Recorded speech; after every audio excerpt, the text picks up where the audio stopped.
हमने लिए हैं 3 किलो बई सफरजल और उनको छील कर काट लिया है ऐसे पीसेस में। ठीक है, अब हम लेंगे एक बड़ा सा बर्तन जिसमें हम करीबन आधा लीटर पानी ऐड कर देंगे और उसे बॉयल होने के लिए छोड़ देंगे।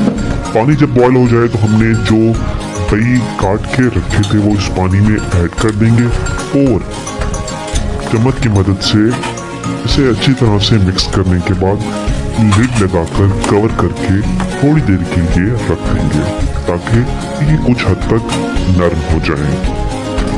ये हमने लिड लगा दिया और इसे कुछ देर छोड़ दिया है। ये देखें, आप वीडियो में भी देख सकते हैं कि ये अब काफी हद तक नरम हो चुके हैं।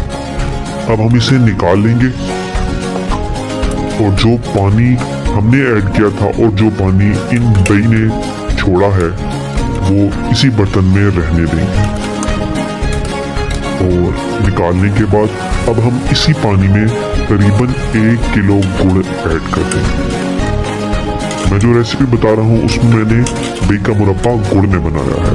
आप चाहें तो शक्कर में, चीनी में भी बना सकते हैं, लेकिन ये देसी गुड़ है और इसमें बई का मुरब्बा और भी ज्यादा मजेदार बनता है।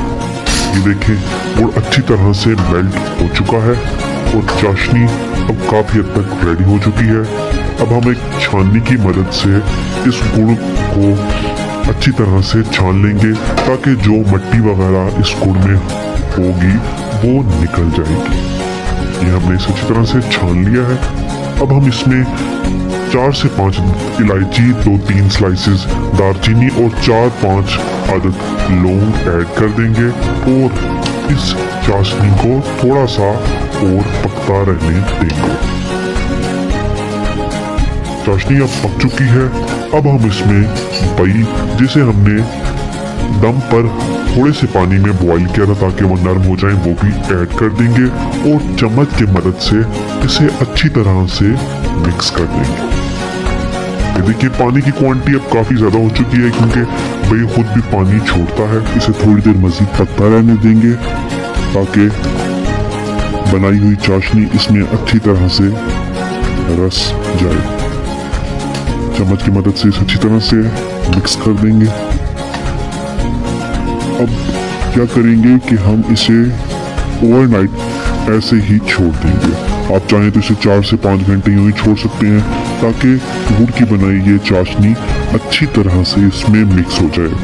मैंने क्योंकि ये शाम को बनाया तो मैंने इसे पूरी रात के लिए यूं ही छोड़ दिया था ताकि ये सारा शीरा, ये सारी चाशनी इसमें अच्छी तरह से मिक्स हो जाए, क्योंकि तभी ये नरम होंगे और तभी ये मज़ेदार भी होगा। ये देखिए, थोड़ी देर हमने इसे मज़ीद पकता रहने दिया और आप देख सकते हैं कि कैसे शीरा, ये चाशनी इसमें जज्ब होना शुरू हो चुकी है। ओवरनाइट इसे छोड़ दिया है और ये देखिए अब इसका कलर ऐसे हो चुका है। ये चाशनी इसमें अच्छी तरह से रच बस चुकी है और ये बिल्कुल नरम हो चुके हैं। अब मैंने इसे दोबारा से थोड़ी देर के लिए पकाया है और अब मैं इसमें 4 से 5 अदद लीमू ऐड करूंगा।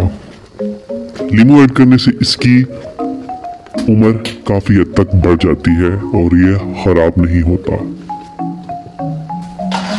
ये मैंने 4 से 5 अदद लीमू का रस भी इसमें ऐड कर दिया है और इसमें मैंने 3 से 4 चम्मच शहद भी ऐड किया है।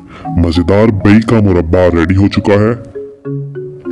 बेशुमार फवाइद वाला बई का मुरब्बा रेडी है। आप भी अपने घर पे बनाएं और कमेंट बॉक्स में जरूर बताएं आपको ये रेसिपी कैसी लगी।